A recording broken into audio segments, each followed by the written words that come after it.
Bună, dragii mei! Bine ați venit la Taroterapia!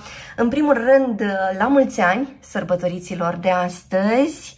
Aș vrea să vă mulțumesc tuturor pentru încă un an petrecut împreună aici pe canalul Taroterapia și aș vrea să vă urez un an nou cu împlinire, cu alegeri înțelepte, cu povești vindecătoare și conexiuni cu sens.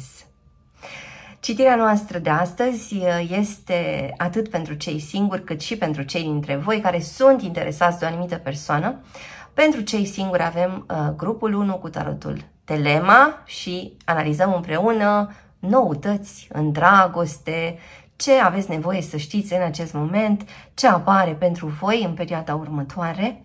Iar grupul 2 și grupul 3 sunt dedicate celor dintre voi care sunt interesați de o anumită persoană și ceea ce vom explora este ce gândește această persoană în legătură cu tine.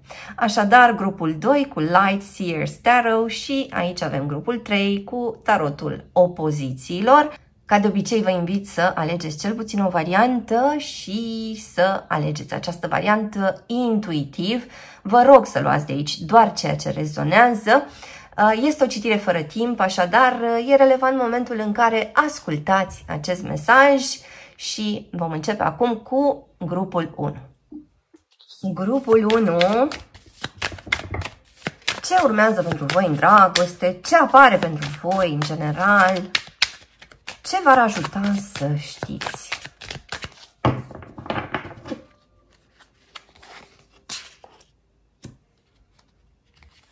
O perioadă bună din punct de vedere financiar, dar și o ofertă nouă în dragoste, care pentru o parte dintre voi ar putea să apară din sfera profesională. Sau o parte dintre voi sunt extrem de urmăriți, analizați de către cineva din jur, un coleg, o colegă. Cineva de la serviciu sau pentru cei dintre voi care studiază, cineva de la școală sau cineva care are niște interese comune cu ale voastre, niște pasiuni comune, niște hobby-uri comune. Așadar, niște vești bune din punct de vedere financiar, profesional, dar în același timp spuneam că ceva se deschide, ceva se aprinde, cineva este cu ochii pe voi. Haideți să vedem mai departe ce detalii aflăm. Și iată un rege de bâte. Un rege de bâte care este un personaj foarte atrăgător. Este o persoană care se implică în tot felul de activități cu foarte multă pasiune. Este o persoană de asemenea creativă și este o persoană foarte determinată. Este cineva care știe foarte bine ce vrea. Cineva care are un set de obiective și urmărește îndeaproape acele obiective. Cu această stea am putea avea de asemenea indiciul unei persoane din vărsător. Sau putem avea o persoană care țintește la lucruri mari. Vrea să facă lucruri semnificative. Da? Cineva care se uită în sus pentru că își dorește să ajungă undeva mai departe, să facă mai mult. Cineva care observ că își strunește foarte bine partea financiară. Pare o persoană care știe să facă bani și știe să gestioneze acei bani. Adică vorbim despre cineva care nu împrăștie bani în stânga și în dreapta, dar în același timp știe să își ofere niște experiențe de calitate prin intermediul banilor pe care îi câștigă. Și mai avem de asemenea aici pe cineva care caută o relație serioasă. Avem un 10 de monede, adică un partener posibil de lungă durată. Adică cineva care are niște planuri serioase cu viața sa sentimentală. Cineva care nu caută o aventură, da? Cineva care, iată, își dorește să admire foarte mult, să-și admire partenerul sau partenera. Dar cineva care se uită către tine, ascultătorule, cu o cantitate foarte mare de respect în același timp. Și iarăși avem acest indiciu că avem aici o persoană care nu-și prea pierde timpul cu lucruri mici și care nu este interesată de chestiuni frivole. Cineva care se uită către tine de mai multă vreme. Cineva care te-a luat cumva în vizor, probabil de vreo 6 până la 9, pot fi săptămâni sau pot fi chiar niște luni. Haideți să vedem mai departe ce detalii apar.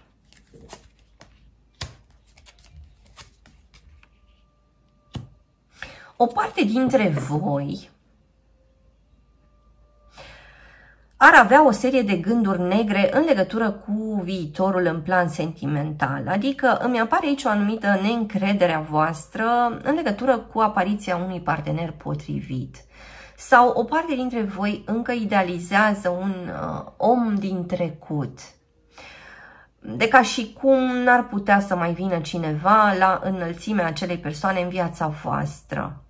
Și observ că sunteți în căutarea unei persoane pe care să vă bazați, o persoană care să vă ofere companie plăcută, nu doar din punct de vedere emoțional, dar și cineva care să contribuie efectiv la viața voastră, da? Concret, din punct de vedere material sau financiar, adică să aveți un parteneriat plin cu persoana care urmează să intre în viața voastră.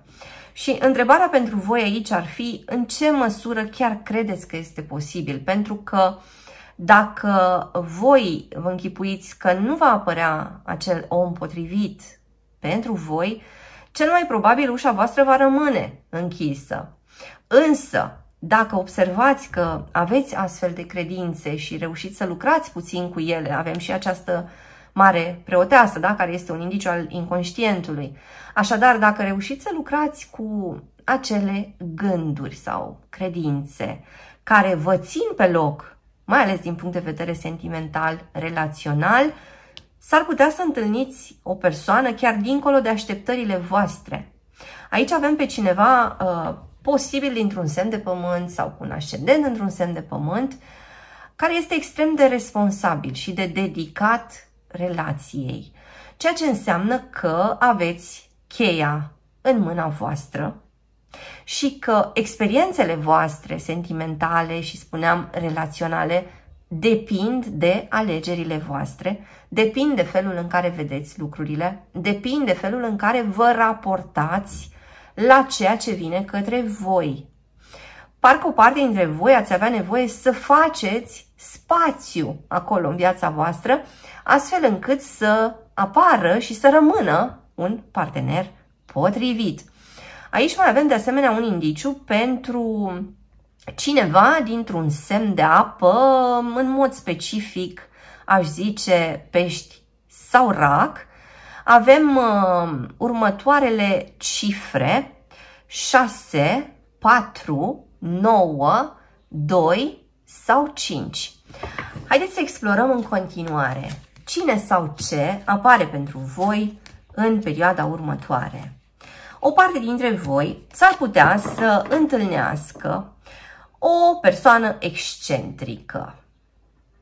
Vorbim aici despre o întâlnire cu cineva aparte, însă, atenție, acest cineva aparte s-ar putea să nu știe foarte bine ce își dorește. S-ar putea să își dorească, de fapt, să mai stea singur sau singură o perioadă. S-ar putea să fie cineva care se răzgândește des, dar cineva care va atrage foarte tare prin ideile sale. Par niște idei revoluționare, pare să fie o persoană care nu suportă să stea într-o abordare tradițională. S-ar putea să întâlniți un personaj extrem de interesant, însă în același timp vi se spune că acest personaj interesant poate fi un bun companion din punct de vedere intelectual, de exemplu, dar nu neapărat din punct de vedere emoțional. Și o anumită avertizare care apare aici este vis-a-vis de cineva din Săgetător sau chiar cineva din Fecioară. Sau Un alt aspect care apare aici este că s-ar putea să apară în perioada următoare o anumită ofertă sentimentală din partea unei persoane care seamănă cu cineva din Săgetător sau din Fecioară, din trecutul vostru. Haideți să vedem în continuare ce este cu această roată a norocului, ce este cu această schimbare care este ajutată din exterior sau cumva provocată de evenimentele exterioare. Iată, a apărut și arcana justiției. Aveți foarte multe arcane majore în citire, ceea ce înseamnă că anul ăsta poate să fie un an decisiv pentru o bună parte dintre voi din punct de vedere sentimental și că s-ar putea să apară o schimbare foarte mare. O schimbare foarte mare se anunță și atunci când, singur fiind de mai multă vreme, intră cineva serios în viața voastră. Însă, din nou, vi se spune atenție la credințele limitative, da? Atenție la această atitudine din 8 de săbii, pentru că în 8 de săbii, de foarte multe ori, vorbim despre cineva care și-a impus un soi de izolare, și-a impus un soi de atitudine departe de ceilalți, departe de experiențe satisfăcătoare, da? Cineva care din când în când se poate pedepsi așa de unul singur. Și această justiție e foarte interesantă pentru că ea vă spune că puteți culege ceea ce ați semănat. Adică vin către voi acele experiențe care sunt pe măsura voastră în momentul ăsta. Vin către voi acele aspecte pe care vi le doriți cu adevărat, atenție, nu doar în plan conștient. Și această carte vă întreabă de asemenea dacă sunteți pregătiți cu totul să primiți și să păstrați în viața voastră un partener pe măsura voastră. De asemenea, vă întreabă dacă voi credeți cu adevărat că meritați o iubire plină și o relație solidă. Poate că unii dintre voi, prin prisma experiențelor trecute, au această neîncredere, suspiciune, da? E ca și cum parcă nici nu vă mai uitați către noi oportunități, pentru că ați trăit o anumită dezamăgire și atunci ce ar putea să se mai întâmple bun? Da? Ce ar putea sau cine ar putea să vină către voi? Dacă se întâmplă din nou chestiile alea care v-au făcut să suferiți în trecut, atenție la astfel de gânduri, da? Vi se cere să le observați și să încercați încet, încet să lucrați cu ele, astfel încât să ieșiți din această postură a lui 8 de săbii. Vi se spune că puteți să ieșiți din izolare, că puteți ieși din singurătate și că se poate schimba ceva semnificativ pentru voi în decursul acestui an. Îți mulțumesc că ai fost cu mine astăzi, te aștept și data viitoare. Între timp, hai pe www.taroterapia.ro. Găsește aici cursuri de tarot cu metoda taroterapia, citiri personalizate, seturi de tarot, oracole, cărți și alte surprize. Dă un like, lasă un comentariu și abonează-te la acest canal dacă ți-a plăcut acest video, iar până data viitoare să ai grijă de tine. Sunt aici cu grupul 2, cu cei dintre voi care au ales acest tarot, Light Seers, și explorăm acum împreună ce gândește despre tine persoana care te interesează. Vom folosi și acest oracol, oracolul Sibilei. Haideți să vedem ce a sărit aici, un 10 de cupe. Prima carte din citire, acest 10 de cupe care anunță niște momente de bucurie, care anunță, iată, momente de împlinire alături de persoana iubită. Cartea asta poate de asemenea să arate dorința foarte mare a cuiva sau dorul acestei persoane față de tine, ascultătorule. Haideți să vedem mai departe ce gândește acum despre tine această persoană care te interesează.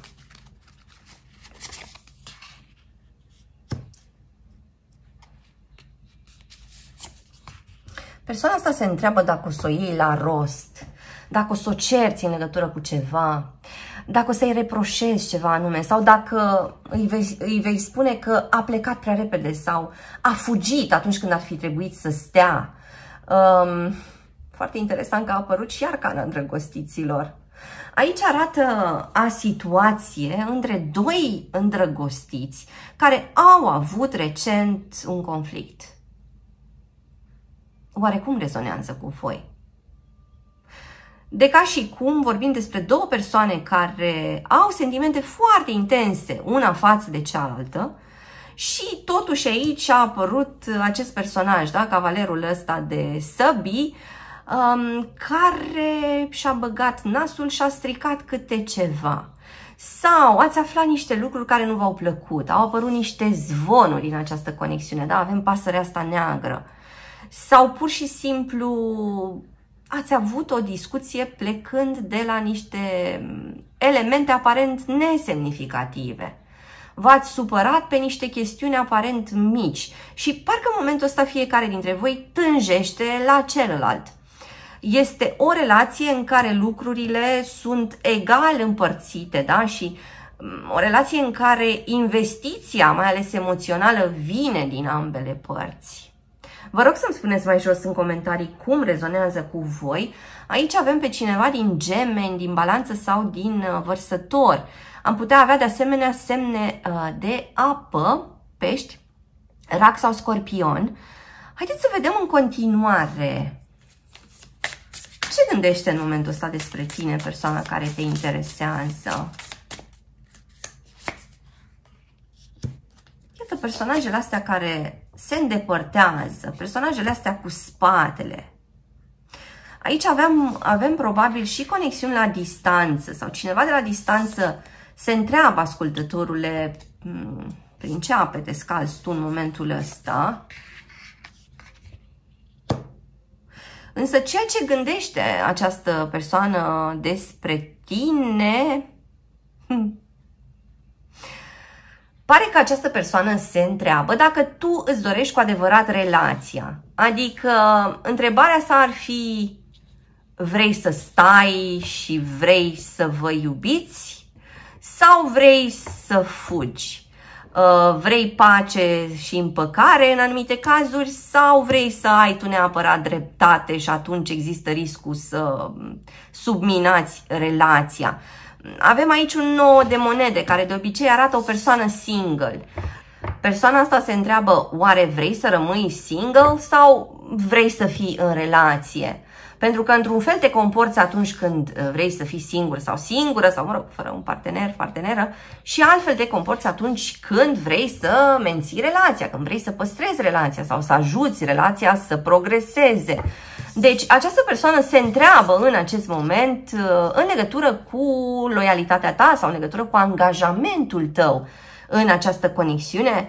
Se întreabă dacă nu cumva explorezi alte conexiuni sau dacă există cineva care îți face curte, da? Cineva care este suficient de interesant pentru tine astfel încât tu să pui la îndoială relația ta cu persoana asta despre care întrebi. Mă întreb cum rezonează cu voi.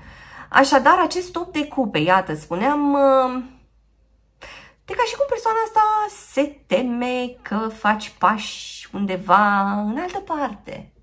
De ca și cum se teme că te-ai plictisit, te-ai săturat, poate nu-ți mai place el la fel de mult, are întrebările astea în minte. Dar oare mă mai place? Dar oare mă iubește? Dar ce simte cu adevărat pentru mine? Dar, ok, simte poate niște lucruri, însă alege să stea în relație sau alege pe baza altor criterii. Mai simt că este cineva care se compară din punct de vedere financiar sau profesional cu tine sau cu persoanele din viața ta, ascultătorule. Haideți să vedem mai departe ce gândește în momentul ăsta despre tine persoana care te interesează.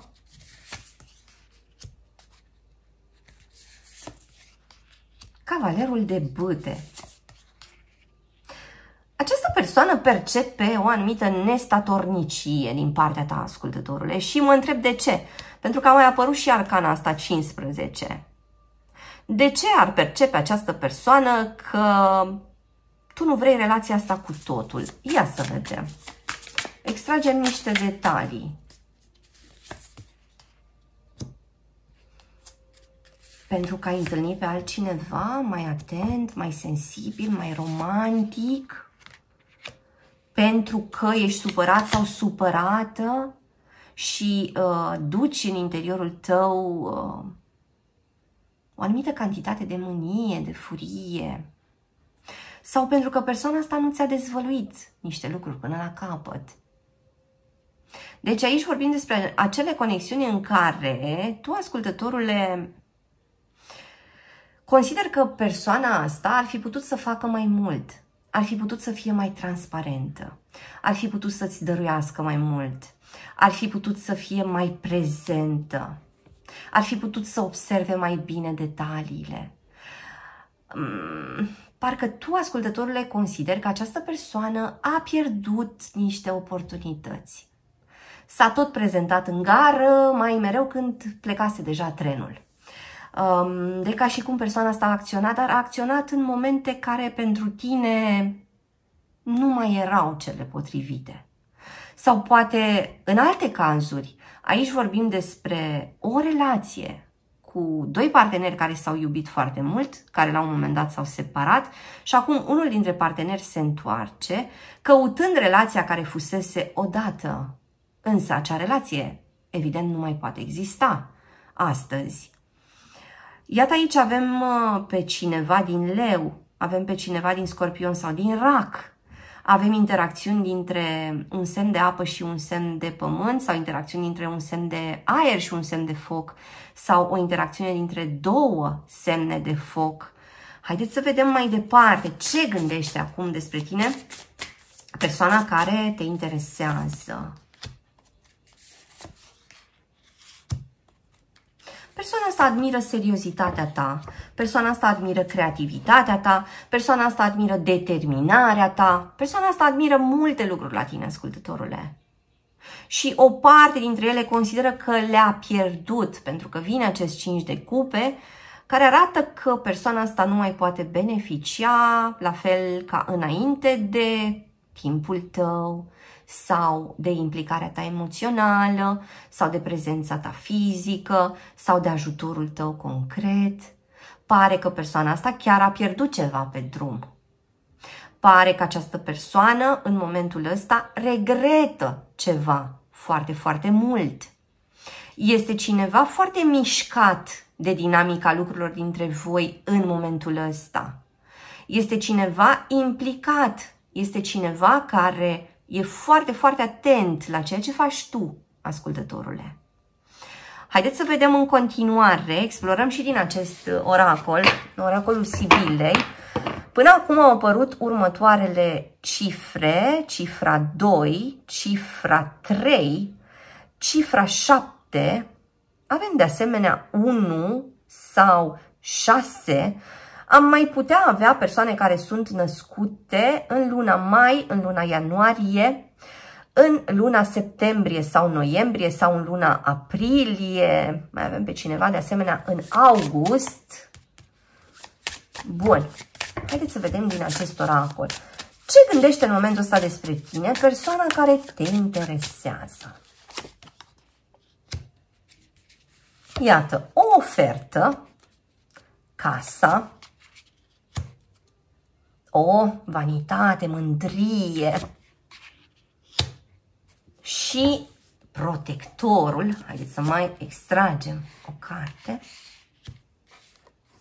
Și o persoană care stă pe gânduri, da? Spuneam că persoana asta e foarte atentă și îndreptată către tine, ascultătorule. Către tine și către casa ta cu o anumită ofertă. Persoana asta se întreabă dacă vei lăsa orgoliul tău să câștige sau dacă vei alege iubirea. Așadar, această persoană se simte ținută la distanță, știe că există niște motive rezonabile pentru care tu ai putea să faci asta, dar se întreabă dacă vei alege calea sentimentelor sau dacă vei alege calea minții. Pentru că dacă ai alege calea minții, ar fi câștigătoare mândria. Iar dacă ai alege calea inimii, atunci această persoană ar putea să se apropie de tine și să devină din nou protectorul sau protectoarea ta.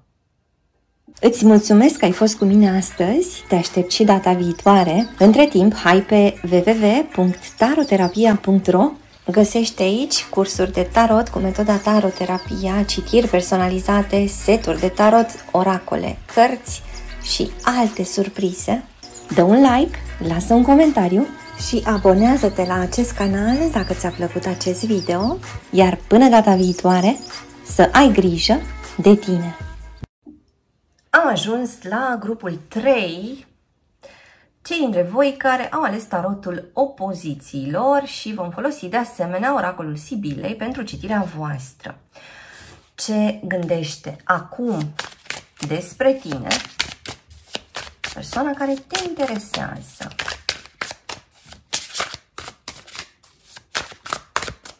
Și începem cu tarotul. Iată un 6 de cupe și un 9 de monede care arată un cuplu. Cineva care a plecat și regretă plecarea. Deja avem aici niște aspecte foarte, foarte interesante. 6 de cupe, care este o carte a dorului. Este o carte a nostalgiei. Este o carte care indică o persoană care tânjește după ceva ce a fost la un moment dat. Ceva ce s-a întâmplat în trecut. Cineva care își dorește să aducă acel trecut în prezent. Iar acel trecut are legătură cu relația voastră, are legătură cu momentele voastre de împlinire, de acord, momentele voastre bune. Iar asta înseamnă că aici vorbim despre o relație care între timp probabil că s-a deteriorat. Spuneam că apare cineva care posibil a plecat și care în momentul ăsta regretă plecarea. Pentru că nu vorbim despre cineva satisfăcut de plecarea sa, ci de cineva care a plecat și acum se întoarce. Și se întoarce pentru că lucrurile în jurul său nu merg deloc bine. Iată, ploaie torențială, cineva care caută un adăpost. Și probabil că adăpostul emoțional al acestei persoane ești tu, ascultătorule. De ca și cum persoana asta plecase departe, în lumea largă, dincolo de munții ăștia, să exploreze orice, să îmbrățișeze noutatea, să trăiască experiențe altfel și totuși ceva ostil a apărut în viața acestei persoane. Ceva n-a mers conform planului. Oare ce era dincolo de acești munți înzăpeziți? Sau poate persoana asta nici n-a reușit să treacă de munții ăștia.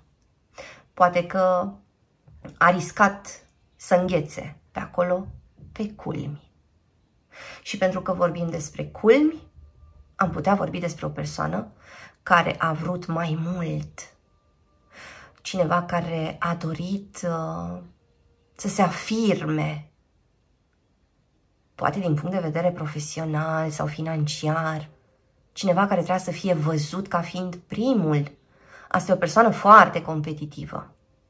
Aici este o persoană pentru care contează enorm ceea ce cred și ceea ce spun ceilalți. Aici vorbim despre o persoană care nu se mulțumește cu puțin, nu se mulțumește cu lucrurile care i-au devenit confortabile. Aici vorbim despre o persoană care se simte așa cumva împunsă și rănită dacă stă prea mult într-un loc sau dacă îi se pare că realizările sale nu sunt fenomenale. Și mă întreb cum rezonează cu voi până acum. Spuneam că persoana asta se întoarce regretând plecarea. Observați culorile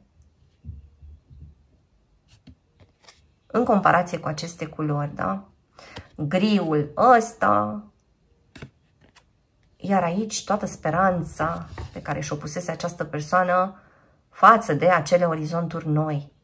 Da? Aceste culori pregnante, vii, planurile sale mari, speranțele sale, visurile sale probabil multe, dorind să lase în spate cunoscutul, da? Pentru că acest cunoscut părea că nu-i mai servea și se îndreaptă către munții ăștia, însă impresia mea este că persoana asta era complet nepregătită, pentru că, în primul rând, nu și-a pus în bagaj ce ar fi avut nevoie ca să poată să traverseze, da? Acești munți. Și acum vine, spuneam, prin ploaie și lucrurile nu mai sunt deloc vesele și colorate în viața sa și persoana asta pare că a îmbătrânit între timp. Probabil că dacă veți întâlni curând această persoană, veți observa că pare îmbătrânită, obosită, epuizată. Așadar, prin ce-o fi trecut această persoană? Care ar fi fost dezamăgirile cu care s-a întâlnit? Pentru că în momentul ăsta, dorința acestei persoane este să fie acolo la adăpost și spuneam că adăpostul ești tu, ascultătorule. Pentru că lângă tine a trăit împlinirea, pentru că lângă tine a trăit împărtășirea, pentru că lângă tine a construit lucruri cu adevărat valoroase, dar care nu mai erau atât de valoroase atunci când a decis să fugă în lumea largă. Acum ar părea că lucrurile astea sunt din nou valoroase, pentru că tot ceea ce această persoană considera să aibă prețios atunci când a plecat, acum nu mai are. Deci persoana asta a suferit niște pierderi, a suferit niște înfrângeri și acum se îndreaptă către tine, ascultătorule. Și mă întreb cum rezonează cu voi până acum.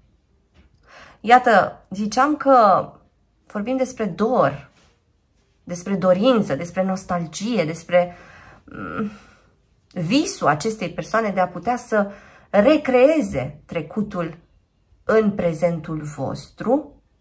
Haideți să vedem mai departe. Este o citire foarte interesantă. Iar până acum avem semne de pământ și semne de apă sau o interacțiune între semne de apă și semne de pământ sau o interacțiune între două semne de pământ. Haideți să vedem mai departe.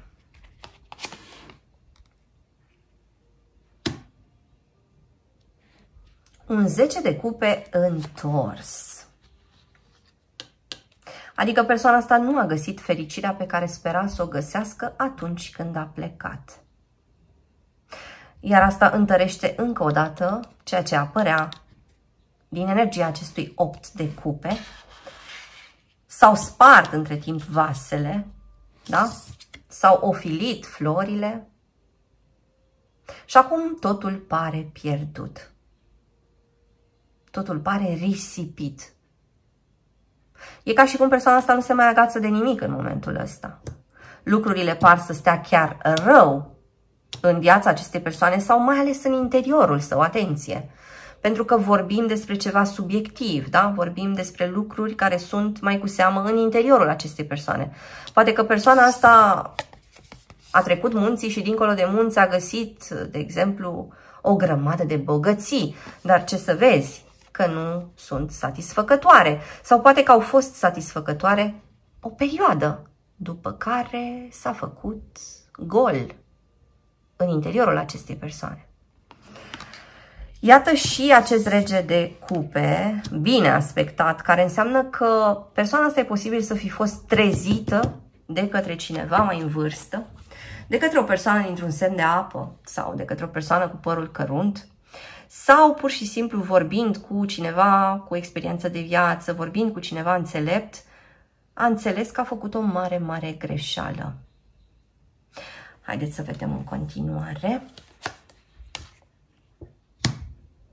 Pare că persoana asta a fost la un preot sau pare că a vizitat un consilier. A fost la cineva specializat în de-ale inimii. Și acolo cumva i-au fost punctați pașii greșiți. E ca și cum persoana asta intuia greșelile sale, dar parcă nu știa să le numească. Parcă nu reușea să le articuleze.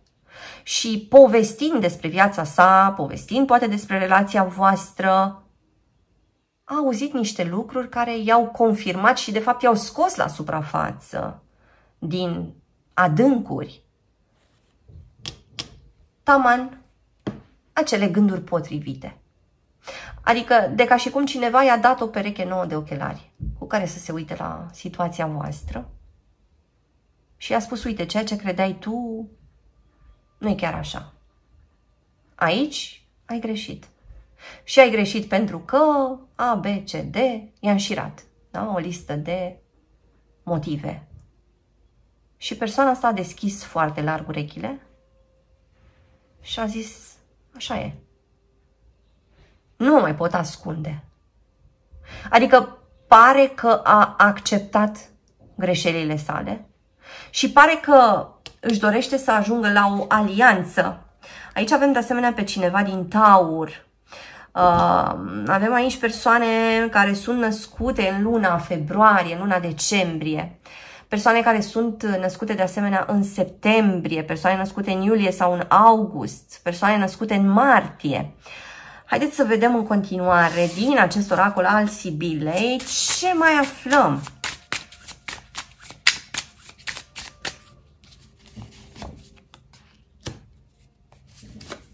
O parte dintre voi au copii cu persoana asta. Sau și-au dorit copii cu această persoană, dacă nu-i aveți deja.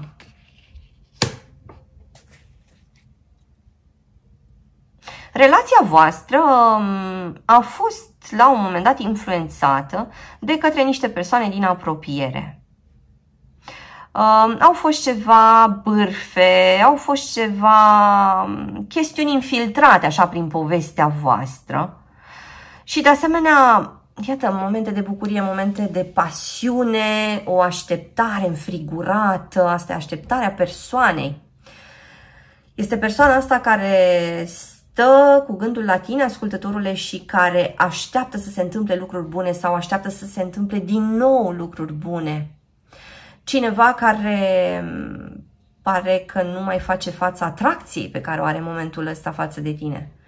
De ca și cum i s-au trezit toate simțurile, doar gândindu-se la tine. Haideți să vedem în continuare, tot din tarot.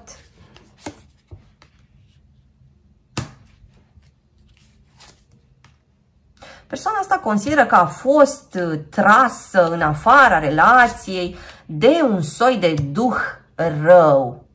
De ca și cum ar fi fost trasă în afară de, eu știu, ispita banilor sau ispita relațiilor foarte pasionale, dar care în fapt se dovedeau a fi superficiale, sau consideră că și-a hrănit o anumită dependență ieșind din relația cu tine sau îndepărtându-se de tine, ascultătorule. Din nou, imaginea unui rege, da? Iată, regele de bâte a apărut astăzi în toate citirile noastre. Probabil că există un fir comun în ele, ca de obicei. Iar aici mai avem un 6 de bâte. Interesant acest 6 de bâte. Cineva care a dorit triumful, gloria, admirația supremă a celorlalți. Iată, un alt posibil duh rău pe care îl constată această persoană. Haideți să vedem mai departe.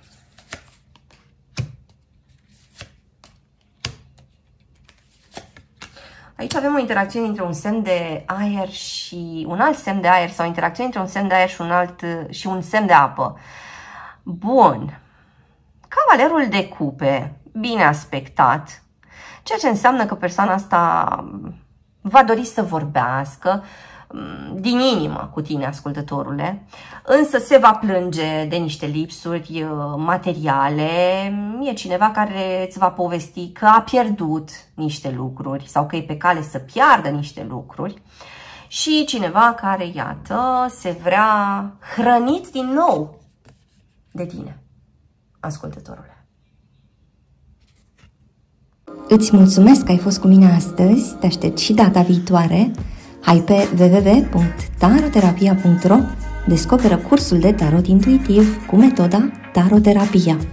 Obiectivul acestui curs de tarot este ca tu să înveți în mod intuitiv, rapid și practic cum să interpretezi tarotul pentru tine și pentru alte persoane, folosind orice pachet de cărți de tarot. La finalul acestui curs vei ști cum să folosești tarotul într-un mod practic, vei căpăta o perspectivă nouă, utilă pentru a interpreta cărțile de tarot în orice arie care te interesează: dragoste, relaționare, profesie, bani, dezvoltare, creștere personală, decizii de zi cu zi și așa mai departe. Vei ști ce indicii rapide să cauți în cărțile de tarot pentru orice întrebare pe care o ai. Vei cunoaște nu doar semnificația tuturor cărților de tarot, dar vei ști să obții rapid mesaje esențiale din combinațiile dintre arcane. Vei avea o conexiune mai bună cu intuiția ta și un mod inedit de a observa lucrurile nevăzute. Vei avea la îndemână, oricând și oriunde, materialul complet pentru a repeta ceea ce ai învățat. Accesul tău la curs este nelimitat. Vei putea intra oricând în contact cu Taroterapia pentru orice întrebare legată de acest curs sau de practica ta. Hai acum în comunitatea noastră pasionată de tarot și pregătește-te pentru o aventură fascinantă în universul arcanelor.